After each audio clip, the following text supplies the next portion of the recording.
Today we're going to be looking at these miniature vintage wrestling figures and wrestling ring. These are some of the smallest wrestling toys in the world, and if you stick around, I'll show you exactly how I made them. First off, we've got a miniature version of the classic vintage Hasbro ring with most of the major details and stickers. And we've got the original box for it as well. I've also got an assortment of mint on card figures, everyone from Jake the Snake and Bret Hart to Mr. Perfect, Hulk Hogan, and the Ultimate Warrior. I'm gonna take this guy out of the packaging, let him breathe, and we'll take a closer look at the figure. As you can see, he's got a little bit of articulation, the arms move up and down, and the torso rotates. Not the exact same movement as the original figures, but still pretty cool. And they scale fairly well with my Mattel wrestling figures. Now, if you're curious as to how I built these things, let me show you exactly how it was done. I'll start with the vintage Hasbro ring.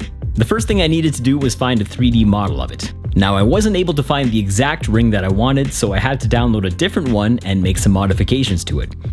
The original model was uploaded to Thingiverse on an account called Image Idea, and I imported it into Tinkercad to make some changes.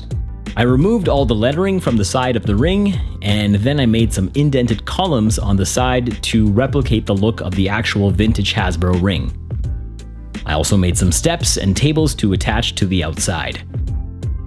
I needed some turnbuckles to attach to the posts, and I got these from a Thingiverse user called Tackleberry. And once all the model pieces were ready, I sent them over to my 3D printer, which is the Creality Ender 3 Pro, and I ended up with all these little pieces that I needed to put together. The first step was to attach the base to the platform, and I did that with a little bit of crazy glue. Next, I glued the stairs and the tables to the sides. Then I needed to glue the turnbuckle pieces to the posts. I glued 3 of them onto each post. And before I glued the rest of the pieces together, I decided to paint them first. I started with a baby blue for the main part of the ring. And then I colored the posts a darker shade of blue. For the ropes, I used these pieces of craft wire that I got from the dollar store, and I just painted them red, white, and blue to match the vintage ring colors. And now that all the pieces were painted, I just needed to glue them together.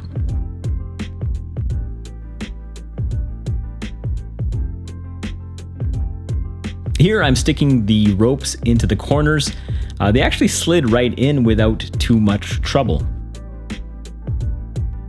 So the ring was pretty much assembled here, but I realized that I was missing a couple of tiny details on the tables. So I quickly modeled some extra pieces, printed them out, and attached them to the side tables. Now I just needed to print out some images to stick onto the ring, and after gluing them on, we have the completed miniature vintage Hasbro wrestling ring. Now that the ring was completed, I needed to make some miniature figures. For these, I found a user named Desert Octopus on cults3d.com, and they had made these really cool vintage figure models. They were made in a modular fashion with arms, legs, and torso, so they did actually have some basic articulation to them. I imported these files into my slicer program, Cura, and then I scaled them down. Once that was done, I sent them over to my 3D printer. The good thing about printing things that are so small is that they don't take very long to print. It only took about 15 minutes to print all of the parts for a single figure. They came out like this, and I removed the brim and supports, and then I assembled all the parts together to complete the figure.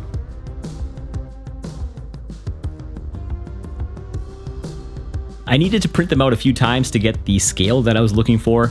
I wanted to use them with my Mattel WWE figures, so I printed them as small as I could without losing too much detail.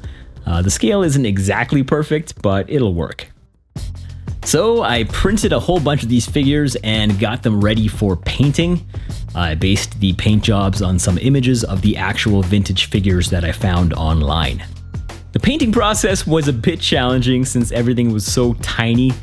especially the faces, but I did my best. You know, I'm not the greatest painter, but I think it was good enough for what I was trying to accomplish. So I finished painting all of the figures with different designs. And then I wanted to make some packaging for the figures, so I found some images of the vintage cards online and I printed them onto matte photo paper. Then I cut them out and I glued the backs together. After cleaning them up, they looked like this. And now for the plastic bubble, I actually used the packaging from a pack of chewing gum. I cut out each section, took off the excess foil, and stuck the figure inside, and then I glued everything together with some crazy glue. And there you go, we've got a mint on card miniature vintage figure. I also printed out a box for the ring. I basically found some images of the actual box and edited them together into a template and then folded it all together. Now, being a toy photographer, I wanted to create a diorama using these toys, so I arranged a few figures into a scene, making them play with these miniature toys. I took a photo with my camera and ended up with this. If you'd like to get a better look at the photo and see some of my other work, go check me out on Instagram at Dwayne Shoots Toys. Thank you for watching. Please subscribe if you want to see more content like this, and I'll see you in the next video.